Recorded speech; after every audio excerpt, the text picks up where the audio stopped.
Are we injecting our kids with toxins? The pharmaceutical industry trying to poison and kill us all? The answers to these questions and more on another episode of Think Skeptically.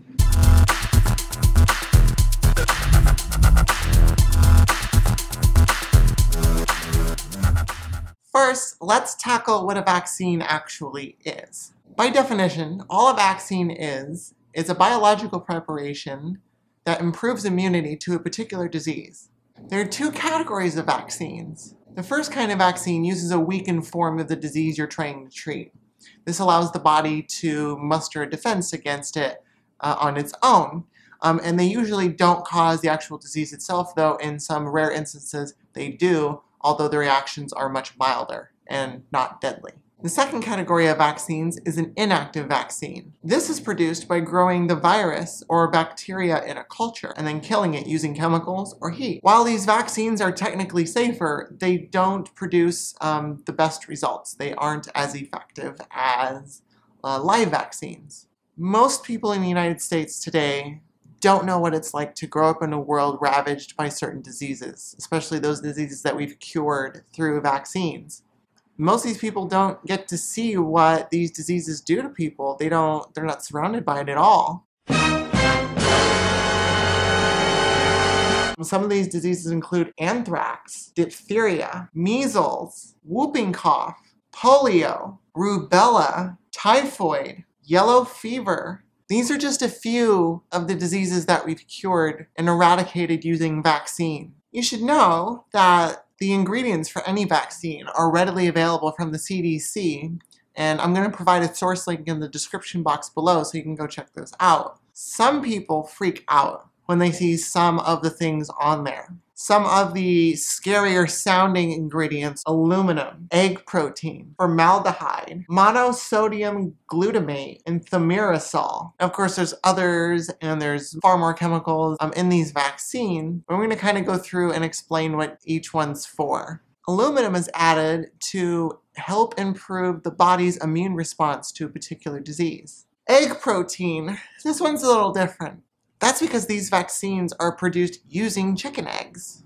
Formaldehyde is used in vaccines to inactivate bacterial products used in toxoid vaccines. These are vaccines that use an inactive bacterial toxin to produce immunity. It's also used to kill unwanted viruses or bacteria that might contaminate the vaccine, to keep it clean. MSG, or monosodium glutamate, is used as a stabilizer so that the vaccine remains unchanged when exposed to different things such as heat, light, acidity, or humidity. Thimerosal is a mercury-containing preservative, and it is added to vaccines that contain more than one dose to avoid contamination and growth of potentially harmful bacteria. Do vaccines cause autism? Well, the short answer is no fucking way. The long answer is no fucking way. No, vaccines don't cause autism. They're not used for mind control, and they don't spread other diseases. As mentioned earlier, they're used to help the body combat diseases.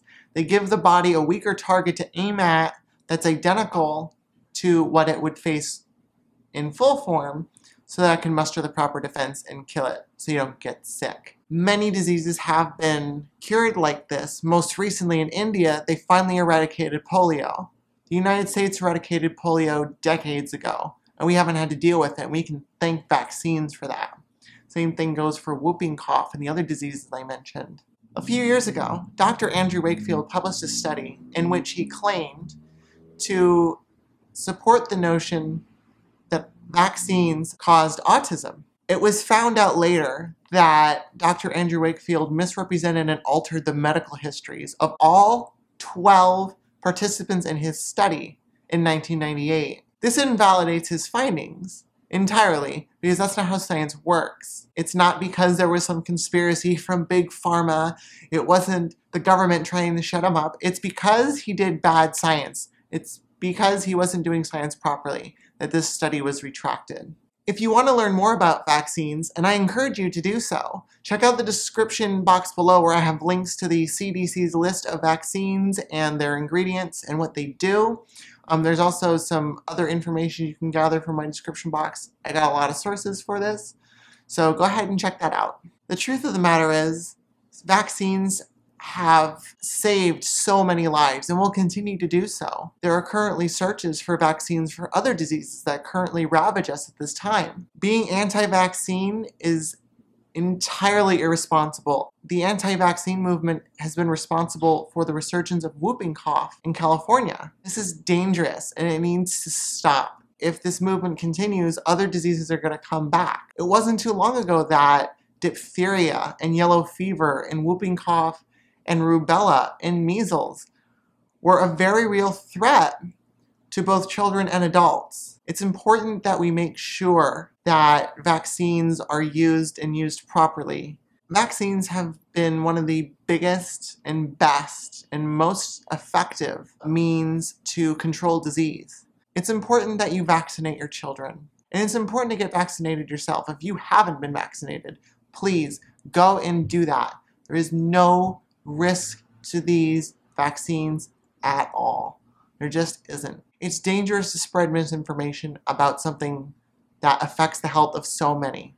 So I encourage you to please do proper research and go to reputable sources. The CDC is a wonderful resource to find out what is in your vaccines and what they do and why they do it. Don't take your medical advice from washed up hack actresses whose only claim to fame is a pair of double Ds. Well, thanks everyone for watching my video. If you liked it, give it a thumbs up. If you haven't subscribed to my channel already, please subscribe. Share this video on Facebook and Twitter and everywhere else, and I will see you next week. Bye.